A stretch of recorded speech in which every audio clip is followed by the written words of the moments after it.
Assalamualaikum warahmatullahi wabarakatuh. Alhamdulillahirabbil alamin.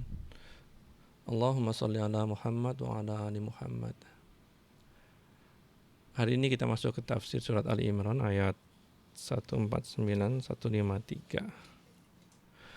Di sini dibahas bahwa ketika kita dalam kesulitan, lazim manusia mencari pertolongan. Begitu juga dalam perang, seperti contohnya perang Uhud yang kita bahas sekarang ini, manusia mencoba mencari penolong dalam situasi sulit. Nah, di sini Allah akan menekankan kepada kita bahwa cuma Allah penolong manusia. Terus kemudian ada satu hal penting yang kita bisa ambil dari kekalahan di perang Uhud, bahwa Allah selalu berada di pihak Muslim. Tapi ketika ada dosa atau pelanggaran, Allah cabut kemuliaan itu, Allah cabut perlindungan itu, sehingga kekalahan menjadi di depan mata, kehilangan jiwa, dan yang paling menyedihkan adalah berita bahwa Rasulullah Shallallahu Alaihi Wasallam terbunuh. Baik, kita mulai. A'udzubillahi minasyaitonirrajim. Ya ayyuhalladzina amanu in tuti'ul ladzina kafaru yaruddukum ala aqabikum fatanqalibu khasyirin. Wahai orang-orang yang beriman, jika kalian mentaati orang-orang yang kafir, mereka akan mengembalikan kalian murtad, lalu kalian akan menjadi orang yang rugi.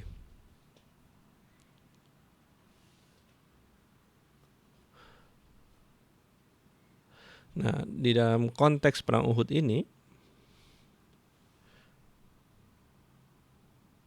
kalau umpamanya kaum muslimin sudah jelas ya pasukan tidak seimbang, 1.000 melawan 3.000, terus mengikuti ajakan kaum kufar Quraisy untuk menyerah, maka hal itu akan membalikkan mereka dari muslim menjadi kafir. Dalam konteks yang besar lagi, umpamanya kita terlepas dari Uhud, kita mengikuti atau patuh kepada peraturan-peraturan yang dibuat oleh kalangan Yahudi, Nasrani, umpamanya contoh halalnya khamar, kemudian ekonomi riba, maka kita akan semakin mundur dan jadi orang yang merugi. Balillahu maulakum wa huwa khairun nasirin.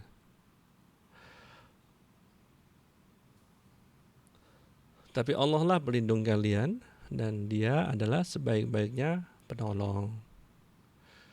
Sanulqi fi qulubil ladzina kafarur ru'ba bima asyraku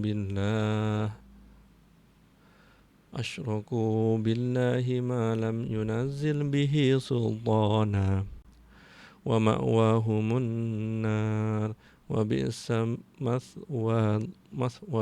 mathwal dhalimin. Di sini Allah menyatakan bahwa Allah memasukkan di dalam hati-hati orang yang kafir itu ada rasa takut. Rasa takut yang mereka sendiri nggak paham. Sebab apa? Sebab mereka menjadi musuh Allah, mereka mempersekutukan Allah tanpa ada keterangan-keterangan. Untuk hal yang gaib, untuk hal yang tidak terlihat, umpamanya seseorang bercerita tentang masa depan, seseorang bercerita tentang ilmu-ilmu makhluk-makhluk gaib, tentu dia harus berlandaskan kepada sesuatu. Nah, kalau hanya statement saja tanpa ada bukti, apakah bisa diterima? Tapi itulah realita yang terjadi. Kemudian Allah menyatakan bahwa orang-orang kafir ini mereka tempat kembalinya di neraka, dan itulah seburuk-buruknya tempat tinggal. Orang kafir, orang yang menyentuhkan Allah, Allah haramkan surga atas mereka. Jadi untuk Islam liberal yang menyatakan semua agama bisa masuk surga, disinilah Allah membantah statement mereka. Paham sampai sini?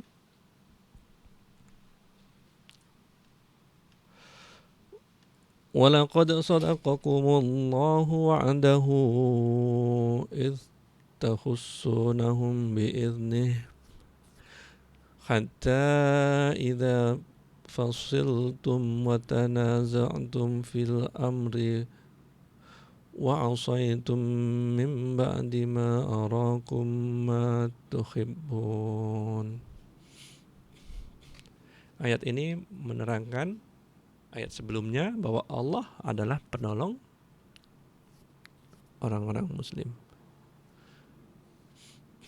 Jadi Allah menceritakan bahwa Allah sudah membuktikan janjinya dalam perang Uhud. Di awal perang 1000 melawan 3000. Jumlah yang sedikit ini tidak menjadikan kaum muslimin itu terdesak sama sekali di awal perang. Baru mulai beberapa saat saja perang itu, pasukan muslim sudah berhasil menerobos barisan kafir dari depan sampai ke belakang, sampai membawa bendera. Bisa mereka bunuh sampai wanita-wanita kaum kufar nih yang mereka bawa, karena mereka sangat yakin akan menang. Mereka bawa wanita-wanita mereka buat menyaksikan. Nih, kita nih mau perang nih, hebat. Sampai wanita-wanita itu lari, menandakan bahwa dahsyatnya serangan kaum muslim, dominasinya. Sampai kemenangan tuh sudah di depan mata untuk 1000 pasukan ini. Walaupun mereka melawan 3 kali lipat jumlah pasukan mereka. Sampai kalian melanggar perintah Rasulullah SAW. Buka peta yang saya bagi. Lihat bahwa Rasulullah SAW memerintahkan 50 orang pemanahnya untuk tetap berstation di dalam bukit kecil ini. Memiliki keunggulan ketinggian, perfect buat pemanah untuk menghabisi musuhnya, perfect, sempurna buat pemanah untuk melindungi kaum muslimin.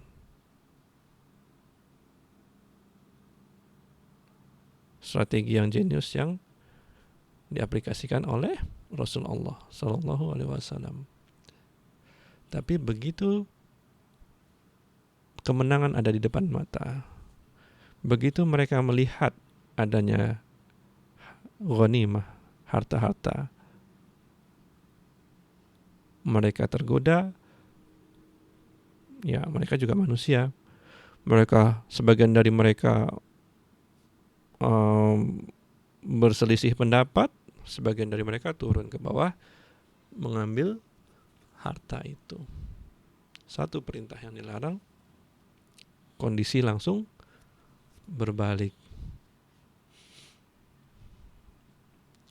Minkum man yuridud dunya wa minkum man yuridul akhirah. Di antara kalian ada yang menghendaki dunia, dan di antara kalian ada yang menghendaki akhirat. Pasukan pemanah itu ada yang turun mengambil ghanimah, ada yang tetap di atas, patuh pada perintah Rasulullah SAW. Tsumma sarafakum anhum liyabtaliyakum. Kemudian Allah palingkan dari mereka untuk menguji kalian. Ini kehidupan pertama penuh dengan ujian. Pasukan yang tadinya udah mau menang, hanya karena kesalahan ini berbalik langsung kalah, terdesak. Keunggulan utama yang mereka miliki dari pasukan panah ini hilang. Akhirnya pasukan itu kocar kacir, berantakan. Walaqad afa ankum, dan sungguhnya Allah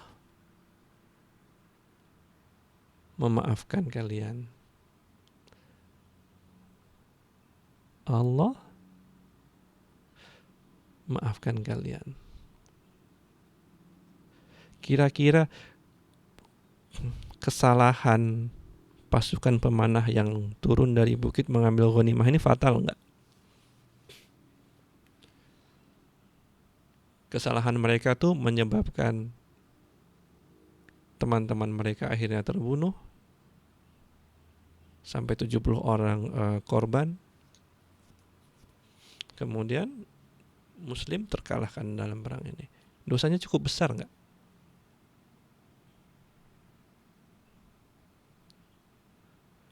Tapi Allah Maha Pengasih, Maha penerima tobat, Maha pengampun. Wallahu dzu fadlin 'alal mu'minin, dan Allah punya karunia yang besar terhadap orang-orang yang beriman. Jadi buat teman-teman yang merasa hidupnya banyak dosa, penuh dosa, jangan pernah putus asa dari ampunan Allah. إذ تصعدون ولا تلوون على أحد والرسول يدعوكم في أخراكم فأثابكم غما بغم لكي لا تحزنوا على ما فاتكم ولا ما أصابكم.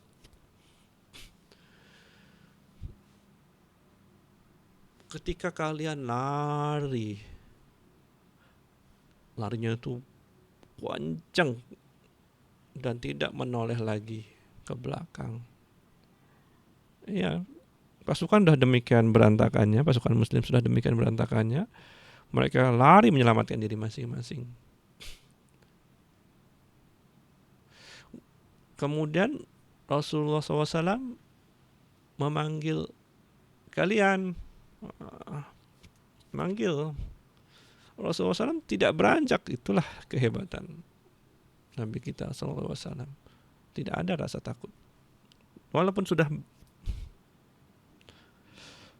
terdesak bahaya di mana-mana, Rasulullah SAW tetap diam bersama sedikit sahabatnya sambil memanggil supaya pasukan ini kembali ke formasinya.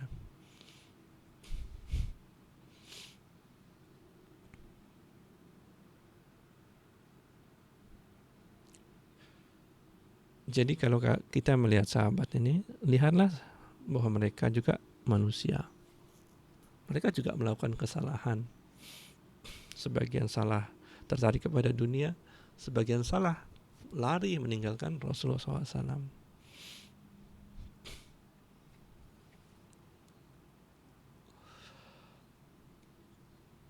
Kemudian atas kesalahan ini Allah menimpakan kepada kalian kesedihan atas kesedihan. Kesedihan gak jadi menang, kesedihan gak jadi dapat harta ghanimah, kesedihan dapat berita Rasulullah SAW terbunuh.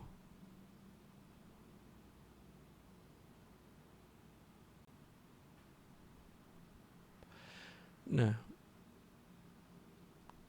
likai la tahzanu ala ma fatakum, takes me a while to understand this ayat, tapi yang saya dapat adalah ini masuk kembali ke ayat sebelumnya bahwa Allah atas kesalahan ini Allah sudah memaafkan mereka, memaafkan para sahabat.